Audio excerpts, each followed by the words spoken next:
Alright guys, El Crystal here, and this video is a short review for the video game Hotline Miami.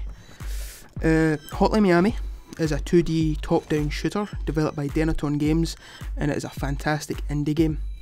I'll start this review with discussing the story, and yeah, there is a story despite what others might say. It's set in the 1980s, and each chapter usually starts with your character checking his answering machine, which has a somewhat cryptic message on it from a temp agency, a dating service, or just someone looking for a babysitter.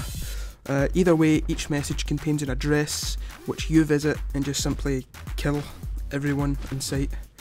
Yeah, it's pretty good.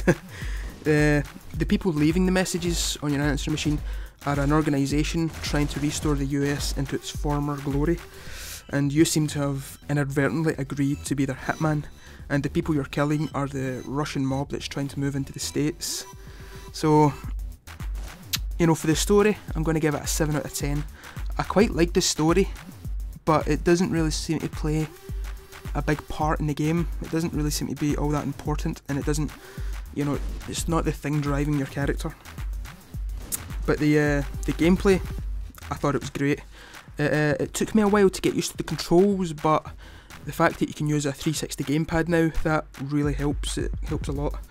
But there's a nice choice of weapons you can use: melee weapons, guns, throwing weapons.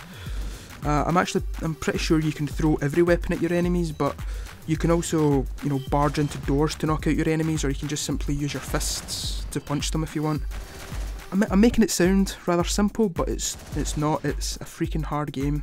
I mean, there's an achievement to get 1,000 deaths, and I almost have it. And I've worked out, how long I've played. It works out that I die almost 2 times a minute. But I wouldn't say that was frustrating. I didn't get annoyed that I was dying every 30 seconds. You just simply press the respawn button and you start back at your last checkpoint. You're not really penalised in any way.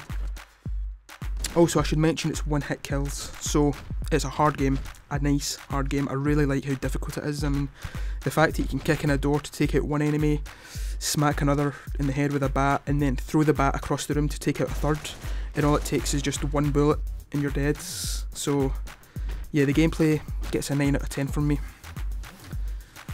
I'm going to go into the visuals now, and for a pixelated game, it's pretty gory. I mean, you might not notice it when you're playing through the mission, but when you're running back to leave, you just notice there's a trail of bodies and blood everywhere. I mean, it's a nice colourful game, but blood does splatter everywhere, and you also strangle a couple of guys as well as drill some in the head.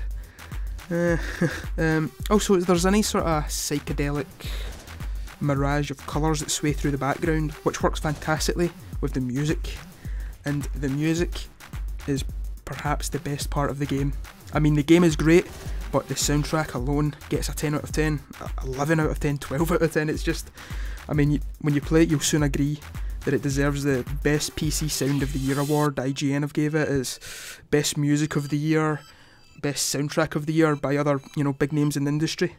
So the soundtrack genuinely is that good. I've been listening to the same 4 songs from one of the artists featured in the game for about a week straight now. So the visuals, 9 out of 10, the music, 10 million out of 10. I just love the music in it. So yeah, I'm going to keep the review short, and the average of the ratings that I've given is about 8 point something, but yeah, I'm just, a solid 9 out of 10 I'm going to give it. I really love everything about it. The difficulty is great, it looks great, the soundtrack is fantastic, and even though it only takes about 4 or 5 hours to complete it, it has tremendous replay value. I've played through it about half a dozen times now, and there's no sign of me getting tired of it.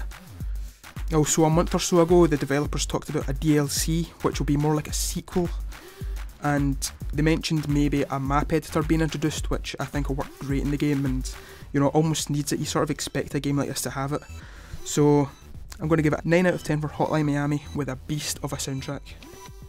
And this has been El Crystal, and I'll see you next time.